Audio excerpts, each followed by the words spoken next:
Hallelujah. ദൈവത്തിന് സ്തോത്രം. വീണ്ടും നമുക്ക് സന്തോഷമുള്ള അധരങ്ങളോടെ കർത്താവിനെ മഹത്വപ്പെടുത്തുവാൻ, നന്ദി നിറഞ്ഞ ഹൃദയത്തോടെ കർത്താവിൻ്റെ സന്നിധിയിലായിരിക്കാൻ ഇന്ന് ഈ അവസരം വീണ്ടും കർത്താവ് തന്നല്ലോ.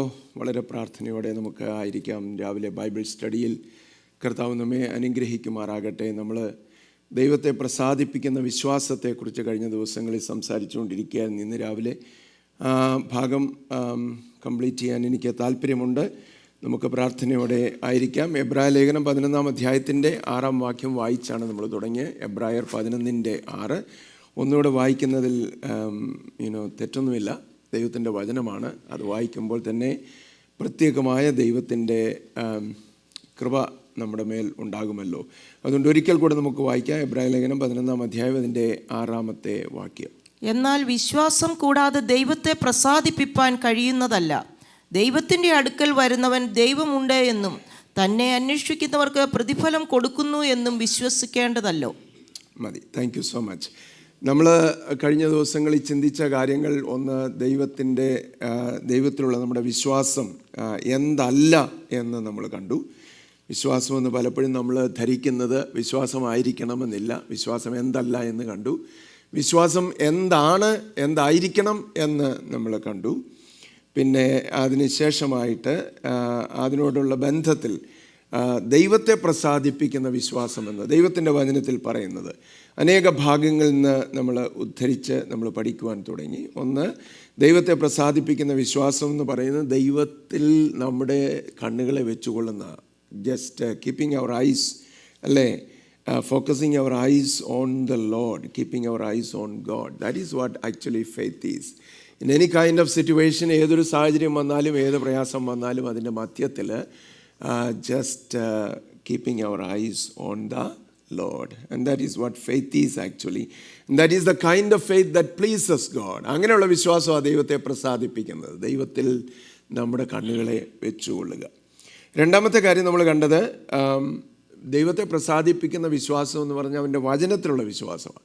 അഥവാ അവൻ എന്ത് കൽപ്പിച്ചിരിക്കുന്നോ, എന്ത് പറഞ്ഞിരിക്കുന്നോ അത് അവൻ ചെയ്യും എന്നുള്ള വിശ്വാസമാണ്.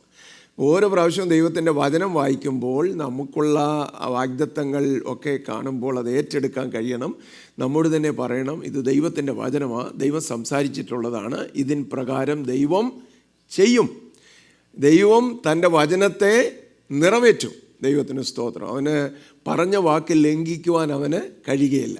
ദൈവം ഏതിലെങ്കിലും ബൗണ്ടാണെങ്കിൽ തൻ്റെ വചനത്താൽ മാത്രം അവൻ ബൗണ്ടായിട്ടുള്ളത്. അവൻ ബന്ധനസ്ഥനാണെങ്കിൽ, ബന്ധിക്കപ്പെട്ടിട്ടുണ്ടെങ്കിൽ അത് തൻ്റെ വചനത്താൽ അവൻ ബന്ധിക്കപ്പെട്ടിരിക്കുക എന്ന് പറഞ്ഞാൽ തൻ്റെ വായ കൊണ്ട് പറഞ്ഞത് അവൻ മാറുകയില്ല.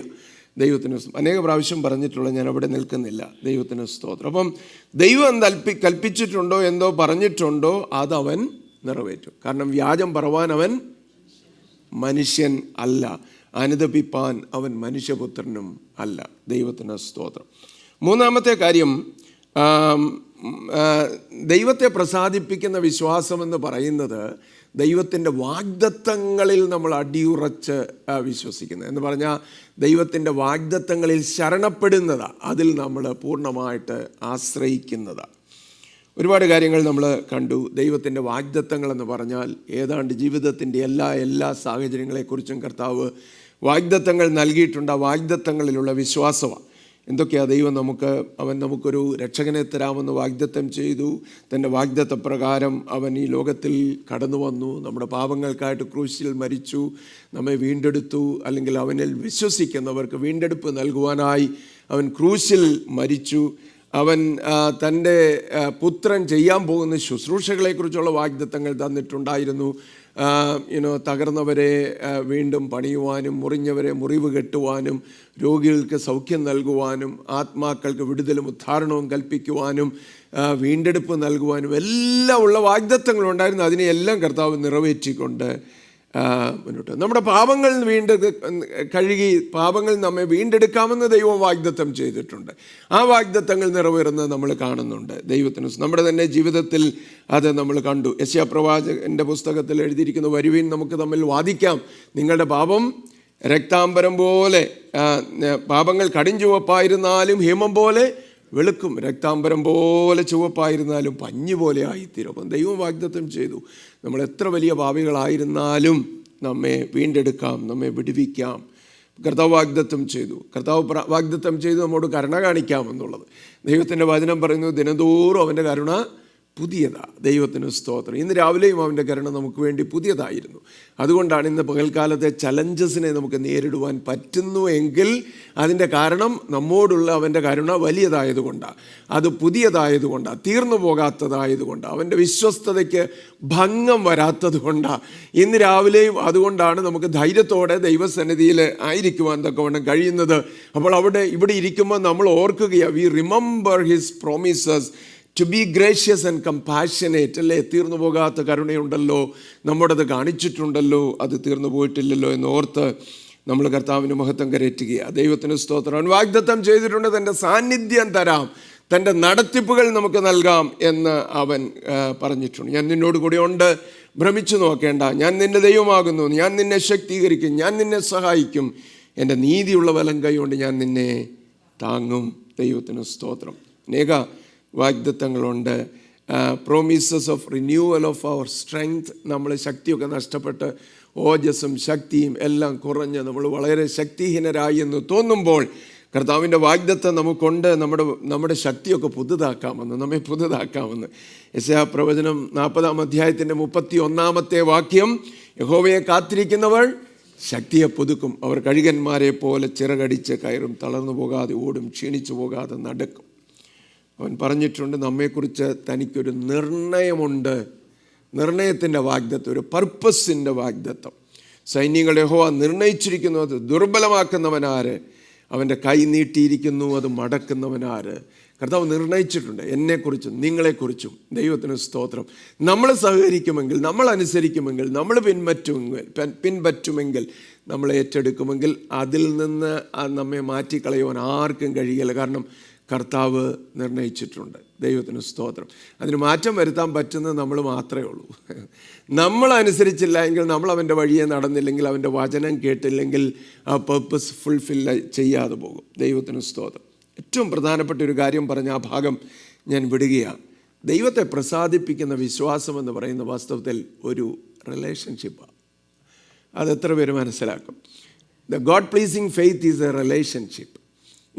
നമ്മുടെ ക്രിസ്ത്യാനിറ്റിയിലെ ഏറ്റവും പ്രധാനപ്പെട്ട ഒരു കാര്യമെന്ന് പറയുന്നത് അത് മറഞ്ഞിരിക്കുന്ന, അറിയപ്പെടാത്ത, ഹിഡൻ, മിസ്റ്റീരിയസ് ആയിട്ടുള്ളൊരു ദൈവമല്ല. തൻ്റെ പിതാവിൻ്റെ മടിയിൽ ഇരുന്നവനായ പുത്രൻ എന്ന് പറഞ്ഞാൽ പിതാവിനോട് കൂടെ വസിച്ചിരുന്നവനായ പുത്രൻ അവനെ വെളിപ്പെടുത്തിക്കൊണ്ട് ഈ ലോകത്തിലേക്ക് വന്നു. ദൈവത്തിന് സ്തോത്രം. അപ്പോൾ അവനെ നമുക്ക് വെളിപ്പെടുത്തി തന്നിരിക്കുക. അറിയപ്പെടാതെ, ഞാൻ പലപ്പോഴും പറഞ്ഞിട്ടുള്ളതുപോലെ, അങ്ങ് ഈ അണ്ടഘടാകത്തിൻ്റെ ഏതോ ഒരു മുക്കിൽ, ഒരു കോണിൽ മാറിയിരിക്കുന്ന നമ്മെ കളി കാണാനായിട്ട്, അല്ലെങ്കിൽ നമ്മൾ അനുഭവിക്കുന്ന കഷ്ടങ്ങളും പ്രയാസങ്ങളും ഒക്കെ കാണാനായിട്ട് മാറിയിരിക്കുന്ന ഒരു ദൈവത്തെ അല്ല നമ്മൾ സേവിക്കുന്നത്. ദൈവത്തിന് ഇൻവോൾവ് ചെയ്യുന്ന ദൈവത്തെയാണ്, പേഴ്സണലായിട്ട് ഇൻവോൾവ് ചെയ്യുന്ന ദൈവത്തെയാണ്. ഒരു ജനസമൂഹം എന്ന രീതിയിലല്ല നമ്മോട് ദൈവം ഇടപെടുന്നത്. നിങ്ങളിവിടെ ഉണ്ടോ? ഒരു ജനസമൂഹം എന്ന രീതിയിലല്ല ദൈവം നമ്മളോട് ഇടപെടുന്നത്, വ്യക്തികൾ എന്നുള്ള രീതിയിലാണ് ദൈവം ഇടപെടുന്നത്. അതുകൊണ്ടാണ് ഇന്നും നമുക്ക് സന്തോഷിക്കാൻ വകയുള്ളത്. ഒരു ജനസമൂഹത്തിൻ്റെ ഭാഗമായിട്ടാണെങ്കിൽ ആരവാരത്തിൽ നമ്മുടെ ശബ്ദം ആര് കേൾക്കാനാ?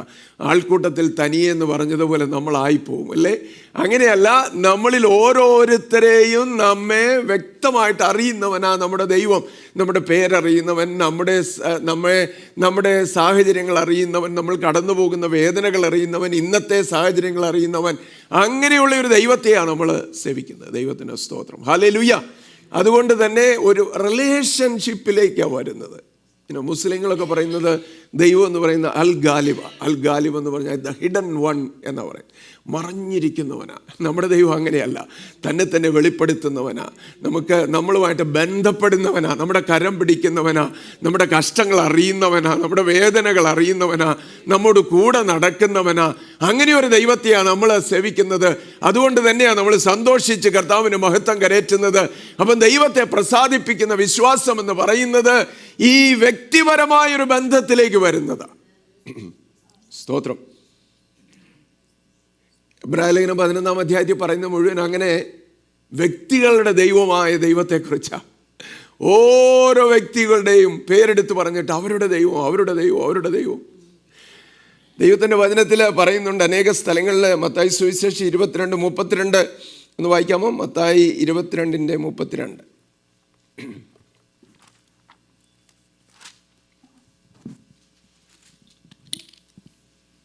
ഞാൻ അബ്രഹാമിൻ്റെ ദൈവവും ഇസഹാക്കിൻ്റെ ദൈവവും യാക്കോബിൻ്റെ ദൈവവുമാകുന്നു എന്ന് അവൻ അരുളി ചെയ്യുന്നു. എന്നാൽ അവൻ മരിച്ചവരുടെ ദൈവമല്ല, ജീവനുള്ളവരുടെ ദൈവമത്രേ. ആമേൻ. ദൈവം തന്നെ ഇത്രയും വലിയവനായ ദൈവം വെറും മനുഷ്യരായ ചിലരുടെ പേരെടുത്ത് പറയുക. അബ്രഹാമിൻ്റെ ദൈവമാണ് ഞാൻ, ഇസഹാക്കിൻ്റെ ദൈവമാണ്, യാക്കോബിൻ്റെ ദൈവമാണ് എന്ന് അവൻ അരുളി ചെയ്യുന്നു. എന്നാൽ അവൻ മരിച്ചവരുടെ ദൈവമല്ല, ജീവനുള്ളവരുടെ ദൈവമാണ്. ഇവിടെ ഇരിക്കുന്ന നമ്മുടെ എല്ലാം ദൈവമാണ്, ഇന്നുള്ളവരുടെ ദൈവമാണ്. ദൈവത്തിന് സ്തോത്രം, സ്തോത്രം, സ്തോത്രം. 11-ാം അധ്യായത്തിൻ്റെ 16-ാമത്തെ വാക്യം കൂടെ വായിച്ച്. എബ്രായ ലേഖനം 11:16 കൂടെ.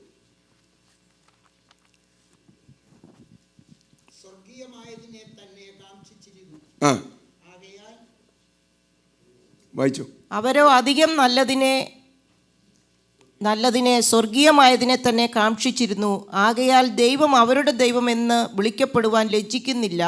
അവൻ അവർക്കായി ഒരു നഗരം ഒരുക്കിയിരിക്കുന്നുവല്ലോ. മതി. നമ്മൾ ദൈവത്തെക്കുറിച്ച് പറയുകയാണ്, ഈ ദൈവം അവരുടെ ദൈവം എന്ന് വിളിക്കപ്പെടുവാൻ ലജ്ജിക്കുന്നില്ല. അബ്രഹാമിൻ്റെ ദൈവം എന്ന് അറിയപ്പെടാൻ അവന് ലജ്ജയില്ല. ഇസ്ഹാക്കിൻ്റെ ദൈവമെന്ന്, യാക്കോബിൻ്റെ ദൈവമെന്ന് അറിയപ്പെടുവാൻ അവന് ലജ്ജയില്ലെന്ന്. സ്തോത്രം. അപ്പം നമ്മുടെയും ദൈവമായിട്ട് അവൻ അറിയപ്പെടാൻ ആഗ്രഹിക്കുന്നെന്ന് ഞാൻ വിശ്വസിക്കും. കുര്യാക്കോസിൻ്റെ ദൈവമെന്ന് ദൈവം പറയുമോ? എൻ്റെ ആഗ്രഹം അതാ. ദൈവം പറഞ്ഞേ മതിയായിരുന്നു. ഇവിടെ ഇരിക്കുന്ന നമ്മുടെ ഓരോരുത്തരുടെയും ആഗ്രഹം അതാകണം. ഞാൻ ഇന്നാരുടെയും ദൈവമെന്ന് അവൻ തന്നെ പറയണം. സ്തോത്രം. അപ്പോൾ ഒരു പേഴ്സണൽ റിലേഷൻഷിപ്പിലേക്ക് പ്രവേശിക്കുന്നതാണ് ഈ ദൈവത്തെ പ്രസാദിപ്പിക്കുന്ന വിശ്വാസം എന്ന് പറയുന്നത്. അല്ലാതെ മാറി നിന്ന് നമ്മുടെ ചില കാര്യങ്ങൾ സാധിക്കാനായിട്ട് എങ്ങനെയെങ്കിലും പ്രാർത്ഥിച്ചും ഉപവസിച്ചും ദൈവത്തിൻ്റെ കൈ ഒന്ന് പിടിച്ച് തിരിച്ച് ബലം പ്രയോഗിച്ചൊക്കെ എങ്ങനെയെങ്കിലും കാര്യം സാധിക്കുന്നതല്ല വിശ്വാസം എന്ന് പറയുന്നത്. യഥാർത്ഥ വിശ്വാസം, ദൈവത്തെ പ്രസാദിപ്പിക്കുന്ന വിശ്വാസം എന്ന് പറയുന്നത് അവനുമായിട്ടുള്ളൊരു വ്യക്തിപരമായ ബന്ധത്തിലേക്ക് വരുന്നതാണ്. അവൻ തന്നെ പറയുവാൻ ഇടയാകണം, ഞാൻ ഇന്നാരുടെയും ദൈവമാ. ഞാൻ ലേക്ക് ലാൻഡ് IPCയിലുള്ള എല്ലാവരുടെയും ദൈവമാ. സ്തോത്രം. ഹല്ലേലൂയ. ആ സ്തോത്രത്തിനൊരു ഒരു ബലമില്ലല്ലോ, ഒരു പഞ്ചില്ലല്ലേ. ഹല്ലേലൂയ. അപ്പം നമ്മുടെ ഓരോരുത്തരുടെയും today he wants to be your God, today he wants to be my God. അപ്പം അങ്ങനെയുള്ളൊരു വിശ്വാസം നമുക്ക് വേണം. എന്തുവാ? ഈ ദൈവത്തെ പേഴ്സണലായി പറയാൻ പറ്റുന്ന, അതാണ് ദൈവത്തെ പ്രസാദിപ്പിക്കുന്ന വിശ്വാസം എന്ന് പറയുന്നത്. എങ്ങനെയാണ് വിശ്വാസം വരുന്നത്? സ്തോത്രം. വളരെ പെട്ടെന്ന് പോകാൻ ഞാൻ അവിടെ നിൽക്കുകയില്ല, അത് കഴിഞ്ഞ് ചില കാര്യങ്ങൾ എനിക്ക് പറയാനായിട്ടുണ്ട്. എങ്ങനെയാണ് ഈ വിശ്വാസം വരുന്നത്? Faith comes by hearing. റോമാലേഖനം 10-ാം അധ്യായത്തിൻ്റെ 16-ാം വാക്യം ഒന്ന് വായിച്ചേ. റോമർ 10:16. എങ്കിലും എല്ലാവരും സുവിശേഷം അനുസരിച്ചിട്ടില്ല. കർത്താവെ ഞങ്ങൾ റോമർ 10:16 വായിക്കുന്നത്? അതെ.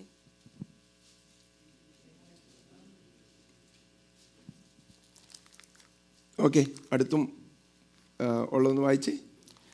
എങ്കിലും എല്ലാവരും സുവിശേഷം അനുസരിച്ചിട്ടില്ല. കർത്താവെ ഞങ്ങൾ കേൾപ്പിച്ചത് ആർ വിശ്വസിച്ചു എന്ന് യെശയ്യാവ് പറയുന്നുവല്ലോ. ആകയാൽ വിശ്വാസം കേൾവിയാലും കേൾവി ക്രിസ്തുവിൻ്റെ വചനത്താലും വരുന്നു. അതെത്ര വാക്യ? 17. ഓക്കെ, മലയാളത്തിലും ഇംഗ്ലീഷിലും മാറിയാ കിടക്കുന്നതെന്ന് തോന്നുന്നു. ആകയാൽ വിശ്വാസം കേൾവിയാലും കേൾവി ക്രിസ്തുവിൻ്റെ വചനത്താലും വരുന്നു. ദൈവത്തിന് സ്തോത്രം. അപ്പം എങ്ങനെയാണ് വിശ്വാസം വരുന്നത്? ശ്രദ്ധിക്കണേ. കേൾവിയാലാ. കേൾവി എങ്ങനെയാണ് ഉണ്ടാകുന്നത്? ഉറക്കെ പറഞ്ഞേ. ദൈവത്തിൻ്റെ വചനത്താലാ. സ്തോത്രം.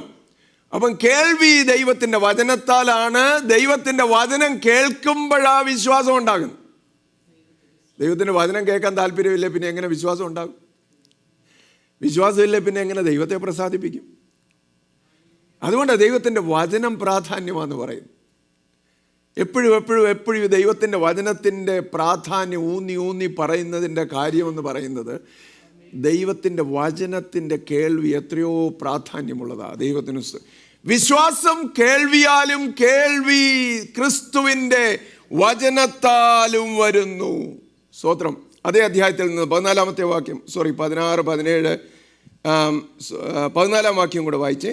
എന്നാൽ അവർ വിശ്വസിക്കാത്തവനെ എങ്ങനെ വിളിച്ചപേക്ഷിക്കും? വിശ്വാസമില്ല, പിന്നെ എങ്ങനെ വിളിച്ചപേക്ഷിക്കും? അവർ കേട്ടിട്ടില്ലാത്തവനിൽ എങ്ങനെ വിശ്വസിക്കും? കേട്ടിട്ട് പോലുമില്ല, എങ്ങനെ വിശ്വസിക്കും?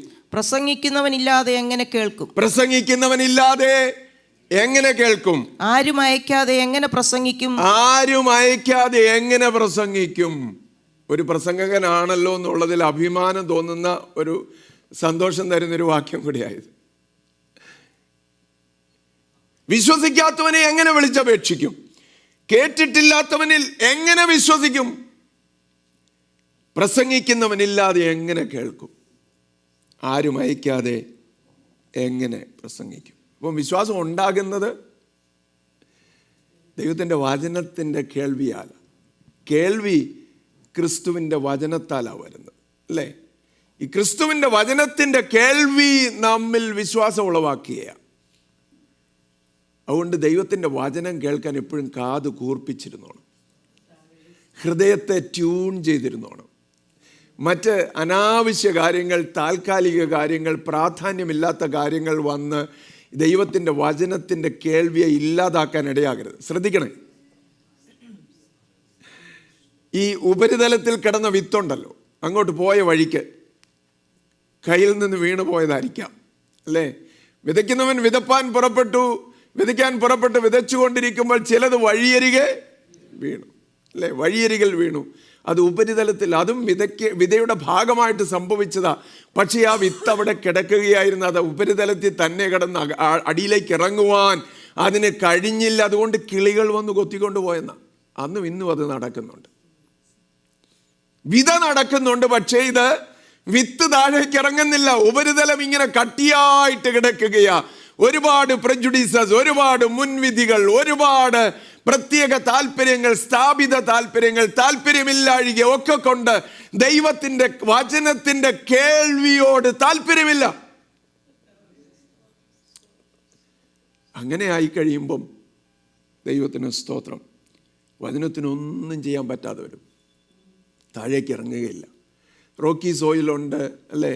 പിന്നെ മുള്ളും ഒക്കെ നിറഞ്ഞ മണ്ണുണ്ട്. അതിനെക്കുറിച്ചൊന്നും ഞാൻ പറയുന്നില്ല, അതിലേക്കൊന്നും പോകുന്നില്ല. പക്ഷേ ഈ വിശ്വാസം നമുക്ക് വരണമെങ്കിൽ ഈ വിതയ്ക്കപ്പെടുന്ന വിത്ത്, ദൈവത്തിൻ്റെ വചനം നമ്മുടെ ഉള്ളിലേക്ക് ഇറങ്ങണം, ആഴങ്ങളിലേക്ക് ഇറങ്ങണം, അത് ഹൃദയങ്ങളിൽ പതിക്കുവാൻ തക്കവണ്ണം ഇടയാകണം. ദൈവത്തിന് സ്തോത്രം. ഇന്ന് രാവിലെ നമുക്ക് അതിനായിട്ട് തന്നെ നമ്മെ തന്നെ ഏൽപ്പിച്ചു കൊടുക്കാം. എങ്ങനെയാണ് വിശ്വാസത്തിൽ വളരുന്നത്? ഈ വിശ്വാസത്തിൽ ദൈവത്തെ പ്രസാദിപ്പിക്കുന്ന വിശ്വാസത്തിൽ എങ്ങനെ നമുക്ക് വളരുവാൻ കഴിയും? പത്രോസിൻ്റെ 1-ാം ലേഖനം അതിൻ്റെ 2-ാം അധ്യായത്തിൻ്റെ 2-ാമത്തെ വാക്യം വായിച്ച്. 1 പത്രോസ് 2:2.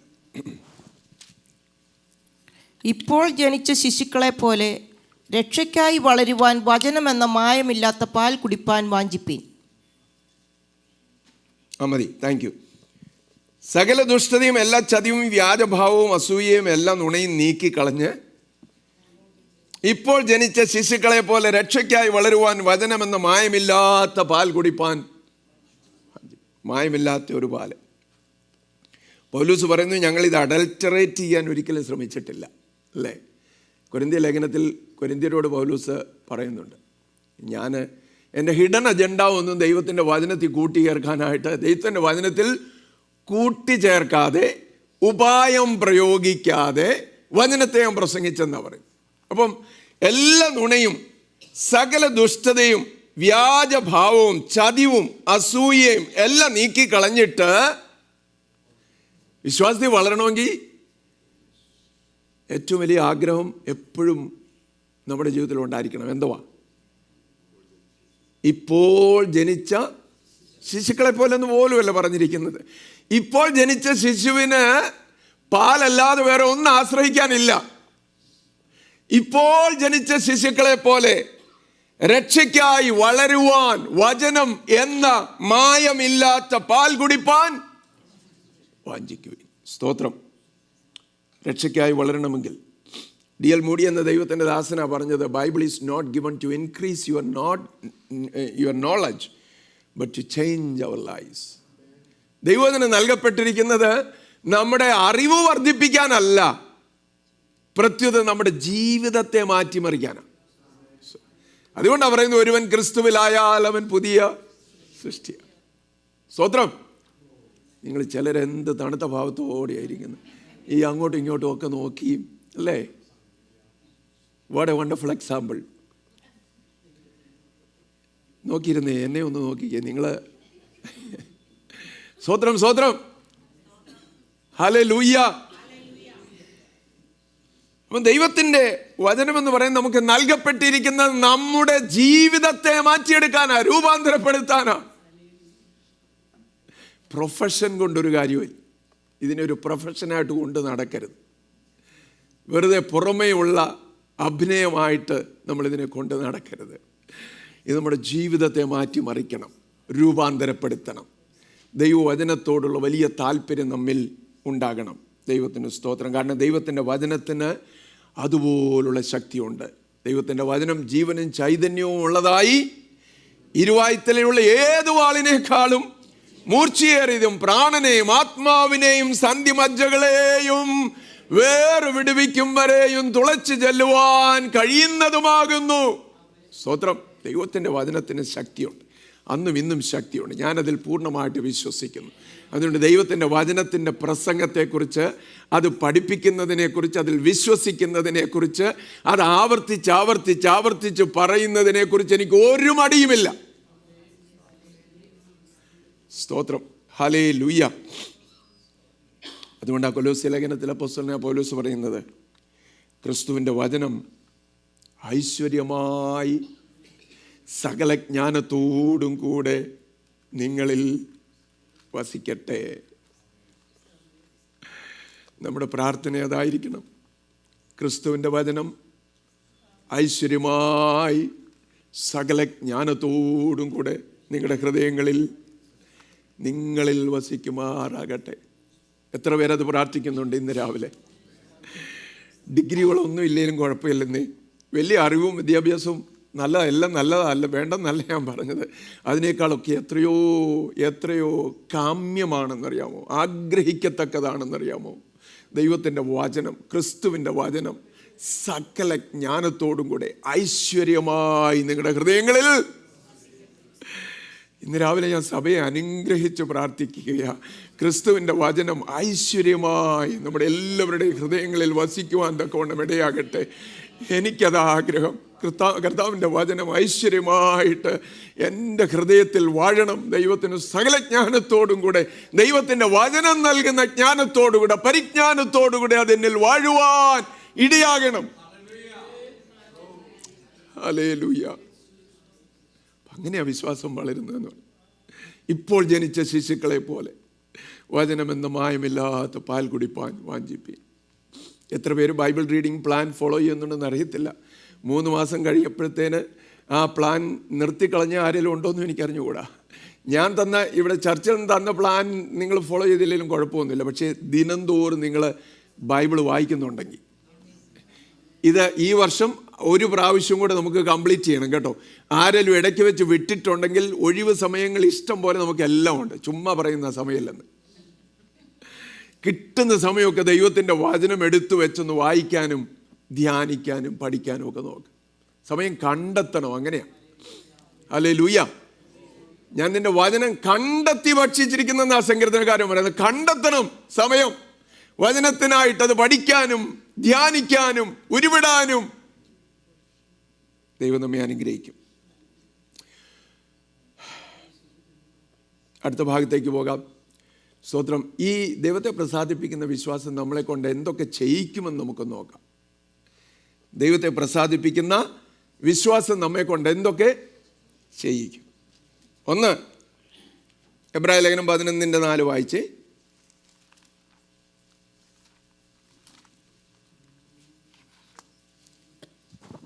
വിശ്വാസത്താൽ ആബേൽ ദൈവത്തിനും കയീന്റേതിലും ഉത്തമമായ യാഗം കഴിച്ചു. അതിനാൽ അവന് നീതിമാൻ എന്ന സാക്ഷ്യം ലഭിച്ചു. ദൈവം അവൻ്റെ വഴിപാടിന് സാക്ഷ്യം കൽപ്പിച്ചു. മരിച്ച ശേഷവും അവൻ വിശ്വാസത്താൽ സംസാരിച്ചു കൊണ്ടിരിക്കുന്നു. മതി, താങ്ക് യു. വിശ്വാസത്താൽ ഹാബേൽ ദൈവത്തിന് കായീന്റേതിലും ഉത്തമമായ യാഗം കഴിച്ചു. ഇപ്പം വിശ്വാസം എന്ന് പറയുന്നത് എന്ത് ചെയ്യുന്ന? യാഗം കഴിക്കാൻ നമ്മെ സഹായിക്കുന്നതാണ്. എങ്ങനെയുള്ള യാഗമാ? ഉത്തമമായ യാഗം കഴിക്കുവാൻ നമ്മെ സഹായിക്കുന്നതാണ്. വിശ്വാസമുള്ളവർ യാഗം കഴിക്കും. വിശ്വാസമുള്ളവർ എങ്ങനെയുള്ള യാഗം കഴിക്കും? ഉത്തമമായ യാഗം കഴിക്കും. അല്ലേ? രണ്ട് പിള്ളേർ ഒരുമിച്ച് കളിച്ചുകൊണ്ടിരിക്കുകയാണ്. അപ്പം ഇന്ന് നമുക്ക് യാഗം കഴിക്കുന്നത് കളിക്കാമെന്ന് പറഞ്ഞു. അപ്പം അതിനകത്തൊരു കൊച്ചു പറഞ്ഞു, ദേണ്ട എൻ്റെ ഈ ഡോളിനെ നമുക്ക് യാഗം കഴിക്കാം, അതിൻ്റെ ഒരു കാല് പോയതാന്ന് പറഞ്ഞു. എൻ്റെ ഈ പാവയുണ്ടല്ലോ അതിനെ യാഗം കഴിക്കാം, കാരണം അതിൻ്റെ ഒരു കാല് പോയതാ. നമ്മുടെയൊക്കെ പലപ്പോഴും യാഗം കഴിക്കുന്നതിനോടുള്ള ആറ്റിറ്റ്യൂഡ് ഇങ്ങനെയാണ്. എല്ലാം കഴിഞ്ഞിട്ട് സമയം ഉണ്ടെങ്കിൽ ഞാൻ വരാം, അല്ലേ? എല്ലാം കഴിഞ്ഞിട്ട് ആവശ്യങ്ങളൊക്കെ കഴിഞ്ഞ് ബാക്കി ഉണ്ടെങ്കിൽ കർത്താവിന് കൊടുക്കാം, അല്ലേ? തോന്നിയാൽ വാതുറക്കാം, തോന്നിയാൽ സ്തോത്രം പറയാം. അതാണോ യാഗം? ഉത്തമമായ യാഗം കഴിച്ചു. ദൈവത്തിന് സ്തോത്രം. ഏറ്റവും നല്ല യാഗത്തെക്കുറിച്ച്, ആരാധനയെക്കുറിച്ച് ആദ്യമായിട്ട് പരാമർശിക്കപ്പെട്ടിരിക്കുന്നത് ആബേലിന്റെ പേര് തന്നെയാണ്. അവൻ അത് കഴിക്കുവാൻ ഇടയായത് എങ്ങനെയാ? വിശ്വാസത്താൽ. ഹാബേൽ കായിന്റേതിലും ഉത്തമമായ യാഗം കഴിച്ചു. അങ്ങനെയുള്ള യാഗം കഴിച്ചപ്പോൾ ദൈവം അവനൊരു സാക്ഷ്യം കൊടുത്തു. അവൻ നീതിമാൻ എന്ന സാക്ഷ്യം ലഭിച്ചു. അവൻ്റെ വഴിപാടിന് സാക്ഷ്യം കൽപ്പിച്ചു. മരിച്ച ശേഷവും അവൻ വിശ്വാസത്താൽ സംസാരിച്ചുകൊണ്ടിരിക്കുക. ഹലോ, സ്തോത്രം. മരിച്ച ശേഷവും വിശ്വാസത്താൽ സംസാരിച്ചു കൊണ്ടിരിക്കുക. യാഗം കഴിക്കുന്നവർ, എനിക്ക് ഈ ആരാധിക്കുന്നവരെ കാണുന്നതിന് വലിയ ഇഷ്ടമാണ്. ചിലപ്പോൾ ആരാധനയുടെ മധ്യത്തിൽ നോക്കുമ്പോൾ ഇങ്ങനെ ചതഞ്ഞ് താണിരിക്കുന്നവരെക്കാൾ എത്രയോ സന്തോഷം നൽകുന്നതറിയോ? നല്ല വൈബ്രൻ്റ് ആയിട്ട് അങ്ങോട്ട് ആ ആരാധനയിൽ അങ്ങോട്ട് സന്തോഷമുള്ള സ്ഫുരിക്കുന്ന മുഖവും ആ ശബ്ദവും ആ കൈകളും ഉയർത്തി ഉള്ള ആരാധനയെന്നൊക്കെ കാണുമ്പോൾ തന്നെ കണ്ടേജിയസ് ആയത്. ഇത് പകർച്ചവ്യാധി പോലെ പടർന്നു പിടിക്കുന്നതാ. സ്തോത്രം. Hallelujah, hallelujah. അതുകൊണ്ട് നമ്മുടെ ശബ്ദമൊക്കെ ഒന്ന് ഉയരണം. ഈ ദിവസങ്ങളിൽ കർത്താവിനെ അങ്ങനെ ആരാധിപ്പാൻ നമുക്ക് ഇടയാകണം. ദൈവത്തിന് സ്തോത്രം. ഉത്തമമായ യാഗം കഴിക്കണം. ഞാൻ കർത്താവിന് കൊടുക്കുന്നെങ്കിൽ ഏറ്റവും നല്ലതേ കൊടുക്കുന്നുള്ളൂ എന്ന് പറയണം. സ്തോത്രം. എൻ്റെ ഏറ്റവും അധികം സമയം ഞാൻ കൊടുക്കും, എൻ്റെ കഴിവുകൾ കൊടുക്കും, എൻ്റെ എനർജി കൊടുക്കും, എനിക്കുള്ള താലന്തുകൾ കൊടുക്കും, എനിക്ക് കർത്താവ് തന്നിട്ടുള്ളതൊക്കെ കൊടുക്കും. ഉത്തമമായ യാഗം എനിക്ക് കഴിക്കണം. Hallelujah. Faith pleases God by our proper worship. നമ്മൾ അങ്ങനെയുള്ള ആരാധനയാണോ കഴിക്കുന്നത്? സ്തോത്രം എന്ന് നമ്മെ തന്നെ നമുക്ക് പരിശോധിച്ച് നോക്കാം. രണ്ടാമത്തെ കാര്യം, നമുക്ക് ദൈവത്തെ പ്രസാദിപ്പിക്കുന്ന വിശ്വാസമുണ്ടെങ്കിൽ നമ്മളെ കൊണ്ട് ചെയ്യിക്കുന്ന രണ്ടാമത്തെ ഒരു കാര്യം,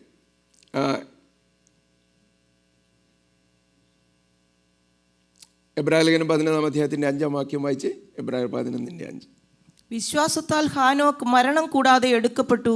ദൈവം അവനെ എടുത്തുകൊണ്ടതിനാൽ കാണാതെയായി. അവൻ ദൈവത്തെ പ്രസാദിപ്പിച്ചുവെന്ന് അവൻ എടുക്കപ്പെട്ടതിന് മുൻപേ സാക്ഷ്യം പ്രാപിച്ചു. ആമേൻ. ഞാൻ ഒരിടത്ത് പ്രസംഗിച്ചുകൊണ്ടിരുന്നപ്പോൾ ഈ ഭാഗത്ത് നിന്ന്, ഉൽപ്പത്തി പുസ്തകത്തിൽ നിന്ന് ഇതേ ഭാഗം ഇതിനോട് ബന്ധപ്പെടുത്തി പ്രസംഗിച്ചു കഴിഞ്ഞപ്പോൾ മീറ്റിംഗ് എല്ലാം കഴിഞ്ഞ് ഒരാളെന്നോട് ചോദിച്ചു, പാസ്റ്ററെ, ഹാനോക്കിനെ കാണാതെയായതുകൊണ്ട് ദൈവം എടുത്തു എന്ന് പറയുന്നതാണോ, ദൈവം അവനെ എടുത്തുകൊണ്ടതിനാൽ അവനെ കാണാതെയായെന്നാണോ പറയുന്നത്? ഞാൻ പറഞ്ഞ അല്ലല്ലോ സഹോദര, മറ്റനേകർ കാണാതെയായിട്ടുണ്ട്. അവരുടെ മരണം കൊണ്ട് കാണാതെ പോയിട്ടുണ്ട്, വേർപെട്ട് പോയിട്ടുണ്ട്. പക്ഷേ ഹാനോക്കിൻ്റെ കാര്യം പ്രത്യേകം പറയുന്നുണ്ട്, ദൈവം അവനെ എടുത്തുകൊണ്ടതിനാൽ കാണാതെയായി. അതെന്തൊരു സംഭവമായിരുന്നു അല്ലേ? ലോക ചരിത്രത്തിൽ വളരെ എക്സെപ്ഷണലായിട്ട് നടന്നിട്ടുള്ള കാര്യങ്ങളിൽ ഒന്നാണ് ഹാനോക്ക് എടുക്കപ്പെടുന്നത്. പഴയ നിയമത്തിൽ നമ്മൾ കാണുന്ന 2 പേര് അല്ലേ, അങ്ങനെ മരണം കൂടാതെ എടുക്കപ്പെട്ടവർ. ആരൊക്കെയായിരുന്നു? ഹാനോക്കും ഏലിയാവും. അപ്പോൾ എക്സെപ്ഷണലായിരുന്നു. ഇത് ഭയങ്കര ഒരു മറ്റുള്ളതിൽ നിന്ന് വ്യത്യസ്തമായിട്ട് കിടക്കുന്ന കാര്യമാണ്. എന്തുകൊണ്ടാണ് ദൈവം ഹാനോക്കിനെ എടുത്തുകൊണ്ടത്? അത് വളരെ വ്യക്തമായിട്ട് ദൈവത്തിൻ്റെ വചനം പറയുന്നുണ്ട്. ദൈവം അവനെ എടുത്തുകൊണ്ടു, അവൻ ദൈവത്തെ പ്രസാദിപ്പിച്ചു എന്ന് അവൻ എടുക്കപ്പെട്ടതിന് മുമ്പേ സാക്ഷ്യം പ്രാപിച്ചു. അവൻ വിശ്വാസത്താൽ ദൈവത്തോട് കൂടെ നടന്നെന്ന് എഴുതിയിരിക്കുന്ന ദൈവത്തോട് കൂടെ നടന്ന് ദൈവത്തെ അവൻ പ്രസാദിപ്പിച്ചുകൊണ്ടിരുന്നു. അവൻ 65 സംവത്സരം അവൻ മക്കളെയൊക്കെ ജനിപ്പിച്ചു, കുടുംബസ്ഥനായി. അത് കഴിഞ്ഞ് കുടുംബം വിട്ടെന്നൊന്നും അല്ല എഴുതിയിരിക്കുന്നത്. എങ്കിലും അവൻ്റെ ഫോക്കസ് ഒന്ന് മാറി. ഇതുവരെ എനിക്ക് ചെയ്യാൻ കഴിയാതിരുന്ന ഒരു പക്ഷേ ഞാൻ അനുമാനിക്കുന്നതാ, സത്യമാണോ ശരിയാണോ എന്ന് എനിക്ക് അറിഞ്ഞുകൂടാ. ഹാനോക്ക് പറഞ്ഞു കാണണം, എൻ്റെ ഫോക്കസ് ഒന്ന് മാറണം. ഇത്രയും നാൾ ഓടിയതും അധ്വാനിച്ചതും എല്ലാം ഈ മക്കളെയും കുടുംബത്തെയൊക്കെ പുലർത്താനും അവരെ നടത്താനും ഒക്കെ ആയിരുന്നു. അതുപോലെ എനിക്ക് ദൈവത്തോടു കൂടെ നടക്കണം. ഒരു പുതിയ ബന്ധം ആരംഭിച്ചു. ഈ ദൈവത്തെ അവൻ ഒരുപക്ഷെ നേരത്തെയും അറിയാം, പക്ഷേ ഒരു ദൈവത്തോടുള്ളൊരു പുതിയ ബന്ധം ആരംഭിച്ചു. ആ ബന്ധം എത്ര വർഷം തുടർന്നു? കമോൺ, 300 വർഷം. ഒയ്യോ, നമ്മളൊക്കെ 50 വർഷം നടന്നെന്ന് പറയുന്നത് തന്നെ എന്തൊരു വലിയ അച്ചീവ്മെൻ്റ് ആയിട്ടാണ് പറയുന്നത്. ഈ മനുഷ്യനെ കുറിച്ച് എഴുതിയിരിക്കുക, മെഥൂശലഹിനെ ജനിപ്പിച്ച ശേഷം ഹാനോക്ക് 300 സംവത്സരം ദൈവത്തോട് കൂടെ നടന്നു. ടയർഡായില്ലേ? മടുത്തില്ലേ? ദിവസവും ഒരേ സ്വരം കേൾക്കുന്നു, ഒരേ ആളിനെ കാണുന്നു. 300 സംവത്സരം ദൈവത്തോട് കൂടെ നടന്നു. അവൻ ദൈവത്തെ പ്രസാദിപ്പിച്ചു. ദൈവം അവനെ എടുത്തുകൊണ്ടതിനാൽ കാണാതെയായി. എങ്ങനെയാണ് ഇങ്ങനെ നടക്കാൻ പറ്റുന്നത്? Sensitivity to the mind of God. ദൈവത്തിൻ്റെ മനസ്സിനോടൊരു സംവേദനശീലത ഉണ്ടാകും. സംവേദന എന്ന് പറഞ്ഞാൽ സെൻസിറ്റീവ് ആകണം. നമ്മൾ കേൾക്കും, പക്ഷേ അവഗണിക്കുക, വിട്ടുകളയുക. ദൈവം തന്നെ മടുത്തു പോവുകയാണ് നമ്മളോട് സംസാരിച്ച് പല കാര്യങ്ങളും പറഞ്ഞിട്ട് ഇതുവരെ ഒരു മാറ്റവും ഇല്ല. ജീവിതത്തിൽ മാറ്റങ്ങൾ ഒന്നും ഉണ്ടാകുന്നില്ല. പക്ഷെ sensitivity to the mind of God അത് നഷ്ടപ്പെട്ടു പോകരുത് കേട്ടോ. മനസാക്ഷി മരവിക്കാൻ അനുവദിക്കരുത് പ്ലീസ്. മനസാക്ഷി മരിച്ചു പോയാൽ പിന്നെ നമ്മളെ കുറിച്ച് ഒരാശയില്ല. കേൾക്കുന്നില്ല? നിങ്ങൾക്ക് ഇഷ്ടമില്ലെന്ന് എനിക്ക് തോന്നുന്നത് കേട്ടോ. നമ്മുടെ മനസാക്ഷി മരിച്ചു പോയിട്ടുണ്ടെങ്കിൽ, മരവിച്ചു പോയിട്ടുണ്ടെങ്കിൽ ഒരാശയ്ക്കും വകയില്ല. മനസാക്ഷി കുത്താൻ നമ്മൾ നമ്മെ തന്നെ അനുവദിക്കുന്നിടത്തോളം ആശയ്ക്ക് വകയുണ്ട്. സ്തോത്രം. Sensitivity to the mind of God. കർത്താവേ, നീ എന്നോട് എന്തു പറയും, എന്ത് കൽപ്പിക്കും, അതെനിക്ക് അനുസരിക്കണം, അതിലെനിക്ക് മുന്നോട്ട് പോകണമെന്ന് പറഞ്ഞുകൊണ്ട് മുന്നോട്ട് പോവുക. സ്തോത്രം. Obedience to the will of God. Sensitivity to the mind of God.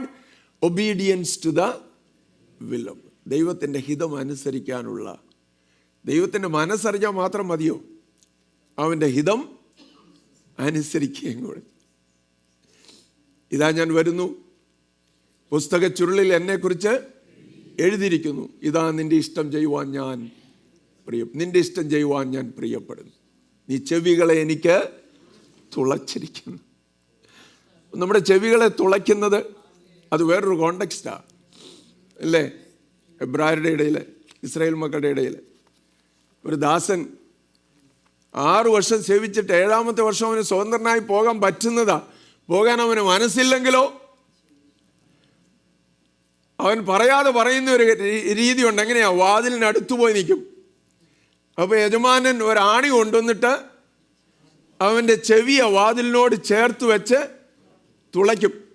അപ്പോൾ അവൻ്റെ ചെവിയിൽ ആ തുള, ആ ദ്വാരം കാണുമ്പോൾ അതിൻ്റെ അർത്ഥം എന്താണ്? എന്നേക്ക് ഞാൻ നിന്റെ ദാസനായിക്കൊള്ളാം. നീ ചെവികളെ എനിക്ക് തുളച്ചിരിക്കുന്നു. Sensitivity to the mind of God. കർത്താവേ, നിന്നെ ശ്രദ്ധിക്കേണ്ടതിന് ശിഷ്യന്മാരുടെ കാതുകൾ എനിക്ക് നൽകിയിരിക്കുന്നു. എന്തിനാ കാതുകൾ നൽകുന്നത്? അനുസരിക്കാൻ. Obedience to the will of God. ഇന്ന് രാവിലെ നമ്മുടെ വിശ്വാസം ഉണ്ടെന്ന് നമ്മൾ പറയുന്നത്, എൻ്റെ സമയം തീരുക, അതുകൊണ്ട് ഞാനിവിടെ അവസാനിപ്പിക്കുക. സ്തോത്രം. നമ്മുടെ വിശ്വാസം എന്ന് പറയുന്നത് ദൈവത്തിൻ്റെ മനസ്സിനോടൊരു സെൻസിറ്റിവിറ്റി തരുന്നുണ്ടോ? അല്ല പിന്നെ എന്നാ വിശ്വാസമാണ്? കാര്യസാധ്യത്തിനുള്ള വിശ്വാസവും? അതാണോ വേണ്ടത്? സ്തോത്രം. നമ്മൾ അവസാനിപ്പിക്കാൻ പോവുകയാണ്. ശ്രദ്ധയോടെ ഇരിക്കണം എല്ലാവരും, പ്ലീസ്. ഏറ്റവും പ്രധാനപ്പെട്ട സമയമാണ്. വിശ്വാസത്തെക്കുറിച്ചാണ് നമ്മൾ കേട്ടത്. വിശ്വാസം എന്ന് പറയുന്നത് വെറും കാര്യസാധ്യത്തിനുള്ള ഒരു ഉപാധിയൊന്നുമല്ല, മാർഗമൊന്നുമല്ല. വിശ്വാസം എന്ന് പറയുന്നത്, ദൈവത്തിന് സ്തോത്രം, ഹല്ലേലൂയ. എന്തോ വിശ്വാസം എന്ന് പറയുന്നത്? ദൈവത്തെ പ്രസാദിപ്പിക്കുന്ന വിശ്വാസം. നിങ്ങളിങ്ങോട്ടല്ല നോക്കുന്നത്. ഇത് ഏറ്റവും പ്രധാനപ്പെട്ട സമയം. നമ്മൾ കൺക്ലൂഡ് ചെയ്യുക ദയവായിട്ട്. Please focus, please concentrate. ദൈവത്തെ പ്രസാദിപ്പിക്കുന്ന വിശ്വാസം എന്ന് പറയുന്നത് ഉത്തമമായ യാഗം കഴിക്കാൻ നമ്മെ ഒരുക്കുന്നത്. ഇന്ന് നമുക്ക് ഉത്തമമായ യാഗം കഴിക്കണം. നമ്മുടെ ആരാധന വ്യത്യസ്തമാകണം. നമ്മുടെ ആരാധന ഉയരണം. ഇവിടെ നിന്ന് ദൈവസന്നിധിയിലേക്ക് ഉയരണം. സ്തോത്രവും സ്തുതിയും ഒക്കെ ഉയരണം. നമ്മുടെ ഹൃദയങ്ങളിൽ നിന്ന് ഉയരണം. നമ്മുടെ ജീവിതം തന്നെ ഒരു ആരാധനയായി തീരണം. ഇന്ന് മാത്രമല്ല, നമ്മുടെ ജീവിതം തന്നെ ഒരു ആരാധനയായി മാറുവാൻ തക്കവണ്ണം ഇടയാകണം. ദൈവത്തോട് നമ്മെ അടുപ്പിക്കുന്നതാ, ഒരു വ്യക്തിപരമായ ബന്ധത്തിലേക്ക് കൊണ്ടുവരുന്നതാ നമ്മുടെ ആരാധന എന്ന് പറയുന്നത്. പ്രവർത്തിപ്പാൻ നമ്മെ ഉത്സാഹിപ്പിക്കുന്നതാ. ദൈവത്തിന് സ്തോത്രം, സ്തോത്രം, സ്തോത്രം. അവൻ്റെ ഹിതം ചെയ്യുവാൻ തക്കവണ്ണം ഹല്ലേലൂയ നമ്മെ സഹായിക്കുന്നതാ. ഇന്ന് രാവിലെ വചനങ്ങളെ നമുക്ക് ഏറ്റെടുക്കാം. നമുക്ക് എല്ലാവർക്കും പ്രാർത്ഥിക്കാം. അല്പനിമിഷങ്ങൾ ദൈവസന്നിധി നമ്മെ തന്നെ ഏൽപ്പിച്ചുകൊണ്ട് എല്ലാ അധരങ്ങളും തുറക്കട്ടെ, എല്ലാ ശബ്ദവും ഉയരട്ടെ. ഹല്ലേലൂയ. ഇന്നൊരു ഉത്തമമായ യാഗം കഴിക്കുവാൻ എനിക്കിടയാകണം.